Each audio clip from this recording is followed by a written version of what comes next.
ณนี้น้ำนี่บ่แล้วคืออย่างแม่ทุกคนมึงความเป็นกว้างเนาะทุกคนเนาะเฮ็ดมือนี้ให้มันแล้วมือนี้เนาะหดสุดให้มันแล้วมือนี้สบายดีทุกคนเนาะสบายดีสบายดีทุกคนเนาะก็คือตอนนี้บ่าวมือนี้ก็อยู่ที่ว่างเบียงเนาะมาซอยเบียกอายนะมาปลูกย่างเนาะทุกคนเนาะเดี๋ยวเห็นบ่ข้างล่างบุญมณีปลูกสวนย่างเนาะทุกคนเนาะจะเขื่อนซอยอายซื่อๆเนาะบริเวณส่วนบุญมณีเนาะบุญมณีบริมีส่วน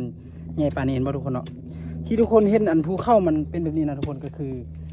เราต้องได้ตัดไม้อยู่แล้วนะทุกคนนะอย่าห้ามดราม่านะนี่จะเป็นการ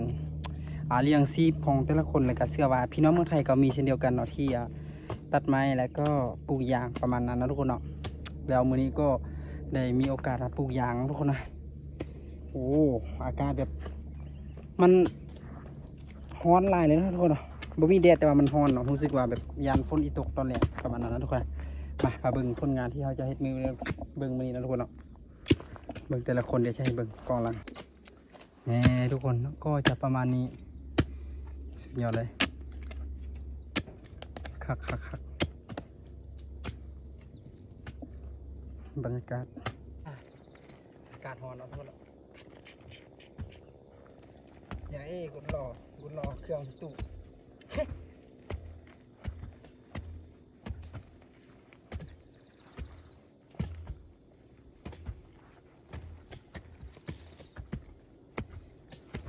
นักทุกอาชีพ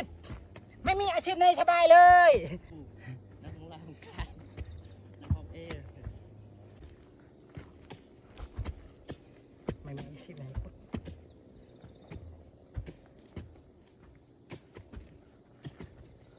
นักทุกอาชีพ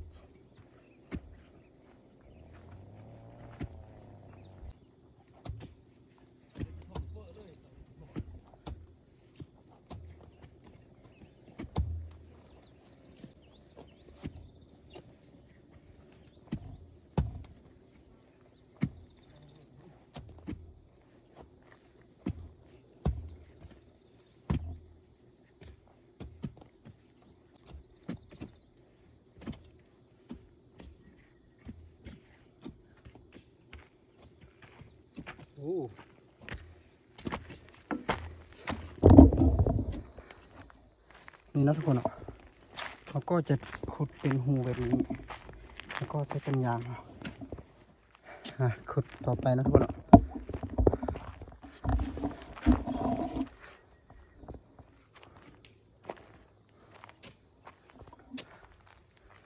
นู่นน้องติ่งกันมือเป็นเที่ยว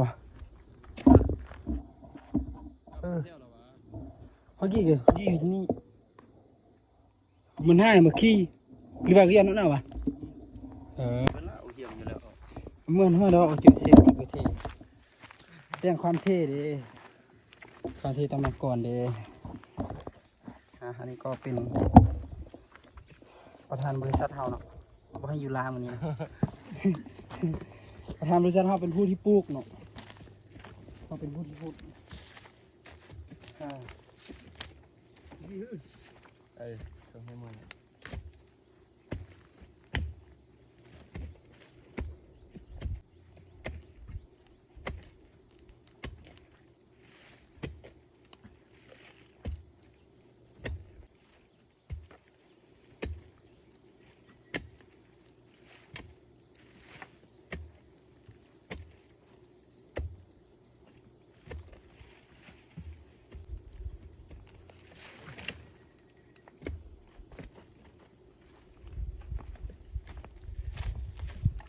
เสียมุกกว้าง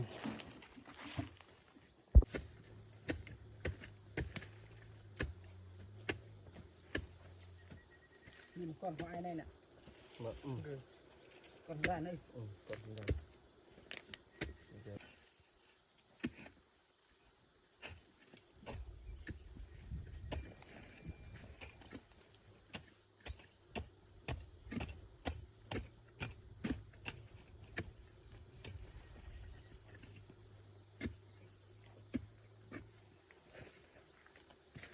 เห็ดขี้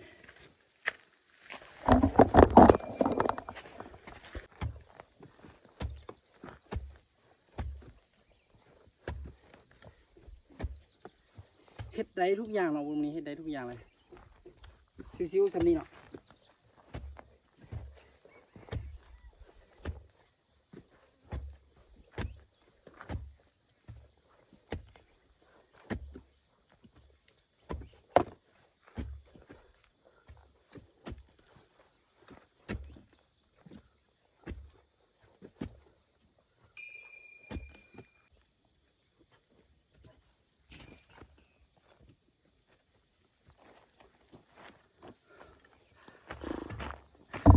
สายตัวนี้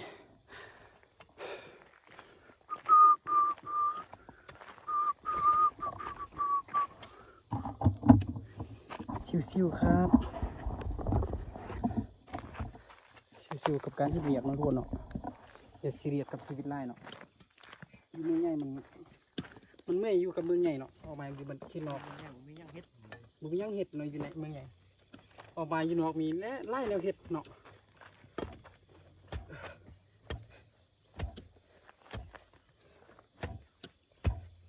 ตอนแรกก็เข้าป่าชอบกินอยู่ในป่าเนาะสบายชีวิตบุคคลไร่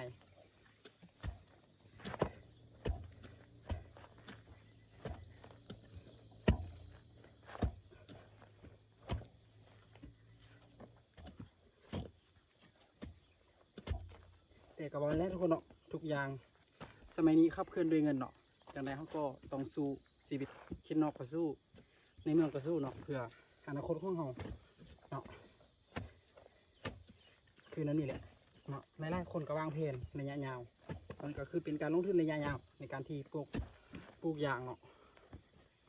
ก็เป็นอีกหนึ่งที่เรียกว่าสุดยอดเนาะ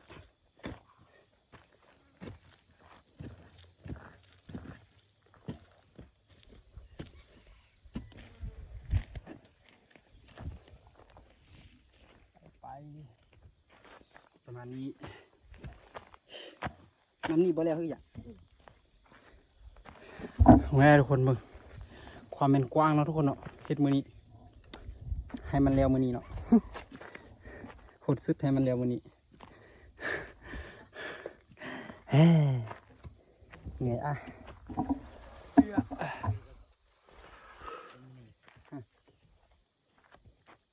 สุดเนี่ยวะ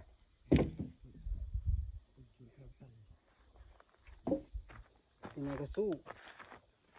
ในไอ้แจ็คแป๊บโฮมีเสียบไหมผมเบิร์เสียบไหม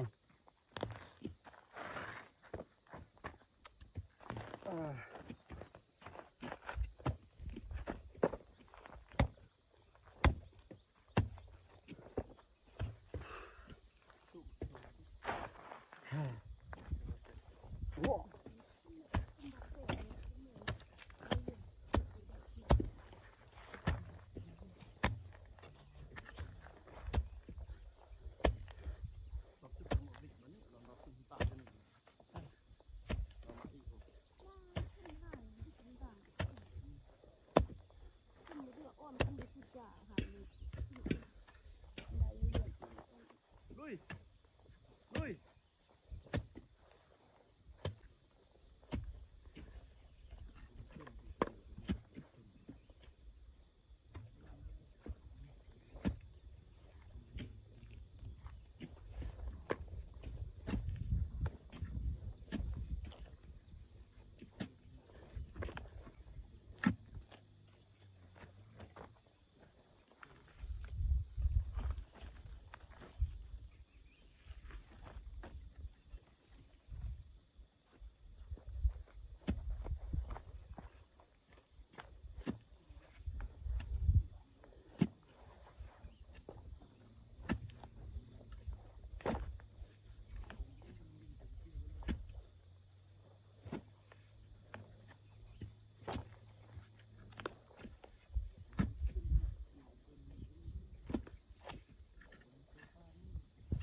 แล้วย้อนในวัดแล้ว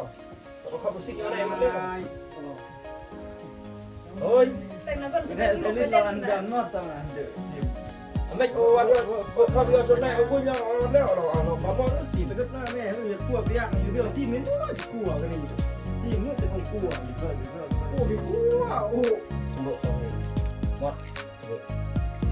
ร้านนี้โอ้สนามว่าองค์จันมาขึ้นเบื้องน้ำบาเบิ้ลเบิ้งนี่ร้านนี้เนี่ยน้ำเลือดมากนี่บ่อยอ่ะเราโมจะมาแทนที่โอ้เราเสียไม่เราสนอนเอิ่มเรา อย่าแล้วเดิน บอก เราไม่เอาแล้วรีบโอ้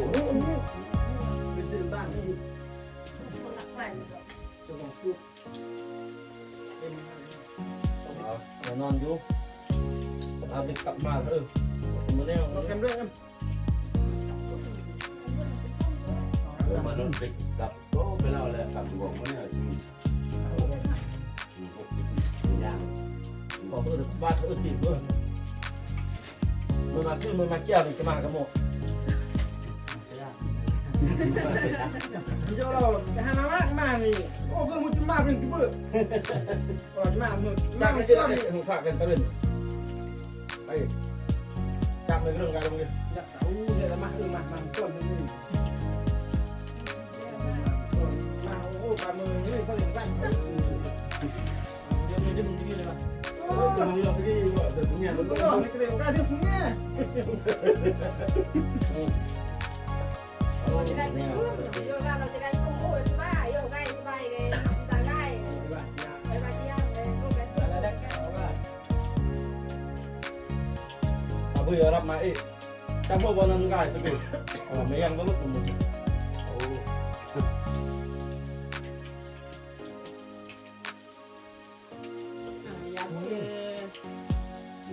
ดี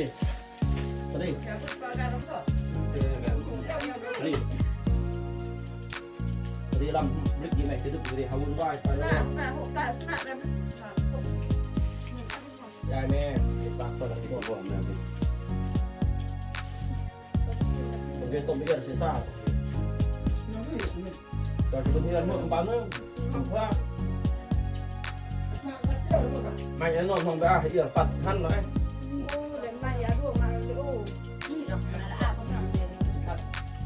มาชมเลยแล้วมา